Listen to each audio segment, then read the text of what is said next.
Texas is locked in a fierce redistricting battle. The Lonestar State's latest iteration of its congressional maps is facing major scrutiny for what appears to be the result of Republican legislators' intentional dilution of Latino and Black people's votes.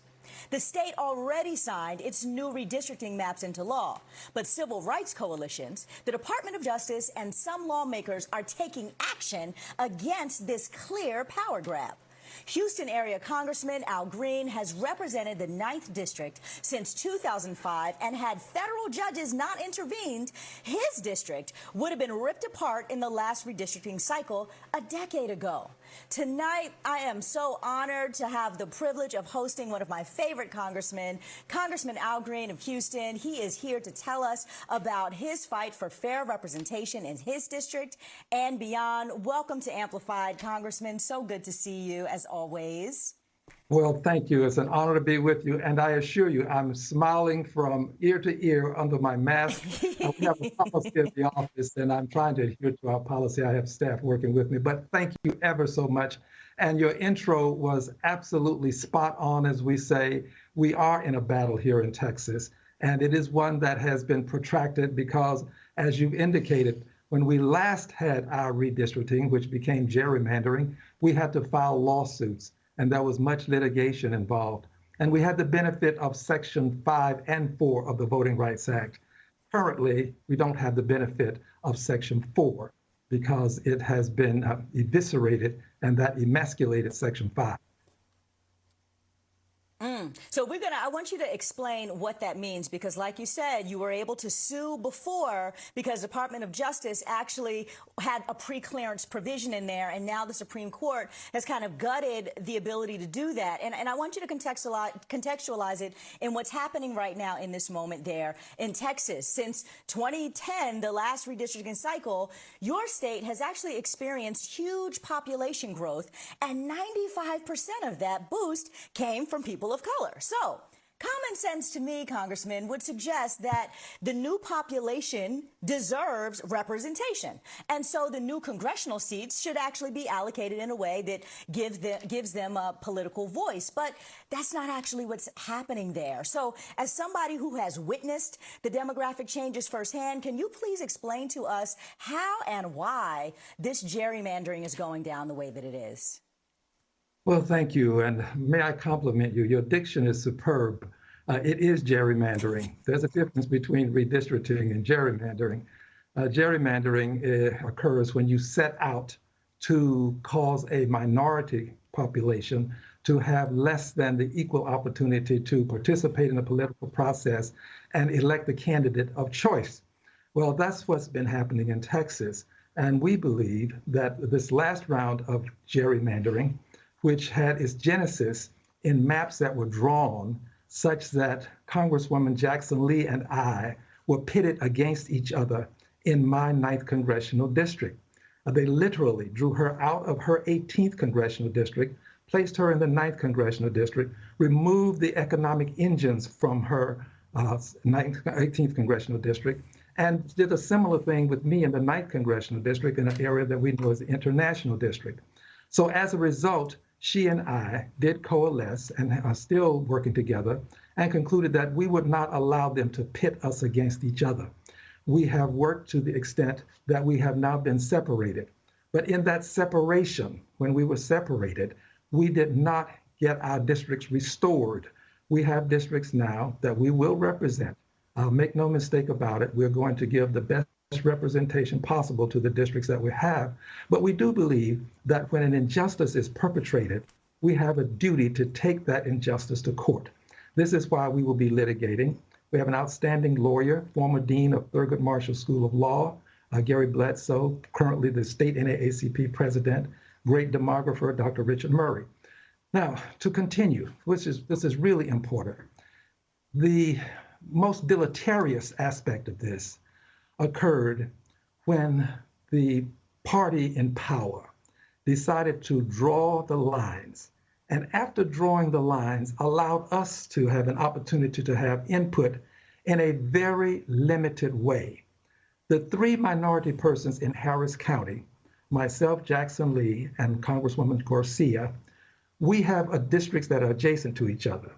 We were given the following parameters. One, you can give us changes, but those changes will have to be approved of by every boundary that you touch that's outside of yours. So if I have a person adjacent to me, a district, and that member likes what he or she happens to have or they have, then I have to get approval from someone who doesn't want to give approval. And it just so happens that all of the map was drawn without our input. So the persons around us were very satisfied with what they had. That meant that we then had to, among ourselves, take what was left and try to divide that up so that we could have representation comparable to what we had before, but it was not nearly comparable in the sense that Jackson Lee and I were pitted against each other. So our point is this: we're taking it to court. We believe that we've got a good case. The Justice Department is seeking to intervene in Texas. LULAC will be one of the parties to the litigation, and we believe that at the end of the day, we'll be able to show that we don't have the benefit of being able to participate and select the candidates of choice, given the way the lines have been drawn. Right, because you've got these Republicans down there who want to instead select their constituents as opposed to having the constituents select them. And that, to me, is what's so nefarious about the whole thing. And I just want to put a fine point on all that you described. Thank you for laying that out. Is I want everyone to recognize that Congresswoman Sheila Jackson Lee also happens to be a Black member, a member of the Congressional Black Caucus, as are you. And so, to me, it is insidious the way that they are attempting to break up what, I call the new American majority at this point, because people of color are absolutely growing demographically and going to be the majority of this nation. But trying to take the three of you in that area and separate you, and I would like you to just weigh in on, you've been a representative of the state for some time. What is it that Republicans are really trying to do where they are pitting Black folks and Latino folks against each other and then trying to remove that representation? Yes, and for edification purposes, Sylvia Garcia, the Congresswoman, is a Latina. Here's what's going on. The state of Texas is already where you prognosticated the country to be headed. It's a minority-majority state. And the persons who control the state and have the power now are devising clever schemes by which they can maintain power. For example, we had 24-hour voting here in Harris County. That has been banned in the state. Persons who work late, who work shifts, who can benefit from coming in to vote at 1, 2, 3 a.m., they can't do that anymore. There is a ban on drive-through voting, making it easy for people who are working to just come in, vote, and continue on your way to work. They're doing what they can to maintain power. And this is nothing new in the state of Texas. Texas, after all, is a state that gave us Smith versus Allwright. Lonnie Smith was a dentist here in Houston, Texas, and he had to file a lawsuit to participate in the Democratic primary because they had white-only primaries in Texas. And that white-only primary was something that the United States Supreme Court overturned. And this was back in the 1940s. So Texas has a history of doing what it can to maintain white power. And that's what this is about. Those who happen to have the power, who happen to be Anglos, are doing their very best to come up with schemes to keep that power. And if you've noticed across the country, we've seen similar circumstances in other states. Remember what happened in Georgia with the redistricting, but more so with the laws relating to voting. The voting rights across the state of Georgia were challenged. We also have cases across the country wherein similar designs and schemes are being put in place to maintain power. And that's what it's about here in Texas. And, I have been following Texas, as you know, for many years. I got to work my very first campaign in Texas almost 20 years ago and love the people of Texas and the state. And I've just been following how it seems to me with the population growth that there are actually more liberal voters in Texas, but it doesn't seem like the Democrats have been able to make much headway in tackling voter suppression, which, like we just saw this crazy measure that they passed this year, has been getting worse and worse and worse. And now we've got this awful gerrymandering with these maps.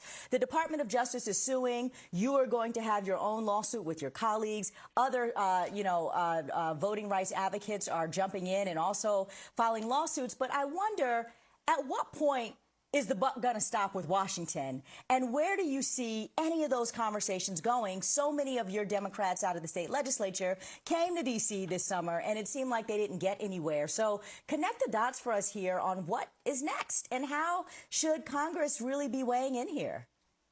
Well, the buck has to stop in Washington, because when you have but one House, maybe the United States Congress, and you don't have the Senate, then you have an obligation to do things. But when you have the House, the Senate, and the presidency, you have a mandate to do things. We must pass the John Lewis Voting Rights Advancement Act. This would help us fend off some of these atrocities that are being perpetrated. And it's very unfortunate that we have the Senate, but we cannot get 50 senators to agree on something that is vital to the Democratic Party, to the democratic process, to democracy. It's not just about Black people, it's about democracy in the United States of America, and Black people just happen to be a part of that process. So we do have a responsibility to pass meaningful legislation. And my hope is that at some point in the near future, we will get this done, because we don't want to wait until the elections are over and we will have lost possibly the House, lost possibly the Senate, and find ourselves now without the opportunity to do what could have been done when we had the votes in the House and the Senate to do it. I know you got the inside track there because you're one of the, the folks who've been trying to figure it out and work with your colleagues to get this done. Is there anything you can share with us as people on the outsides who can be advocating, right, and knocking on those Senate doors and making those phone calls? Is there anything you can share with us that might be useful for people to ramp up and do? Is there a message that certain senators need to hear? Who needs to be targeted? Is there another way? How do we get rid of the filibuster? What should we all be thinking about and doing? Well, the filibuster is the problem. It has outlived any usefulness it may have had. And I do believe that if we rid ourselves of the filibuster, we can, with 50 votes and then the vice president breaking any ties, we can get these pieces of legislation passed. And people who are antithetical to the filibuster should let us know. You have a duty as a member of the country, a citizen, to demand that the government function in your interests. So you can do this. You should participate. It's a participatory democracy, and it will not work without the participation of the citizenry. So let us know if you are very much concerned about the filibuster, how it is impacting your life adversely, then we should know about that. I assure you there are other people who let us know things that are antithetical to their best interests. So I thank you for bringing the filibuster up, because that is the key to our success, the elimination of the filibuster. Absolutely. And the people who are hanging on to the filibuster in the Senate, might I just opine, are the ones who are in our way, and they're listening to all the other people that are calling them, that are corporate special interests, and telling them not to get rid of it. So our voices for sure need to be heard. Congressman Al Green, thank you so much for coming on Amplified tonight and for sharing. I'm wishing you luck, of course, in your lawsuit, and we will continue to follow all that's happening with the disenfranchisement there of voters in Texas. Appreciate your time.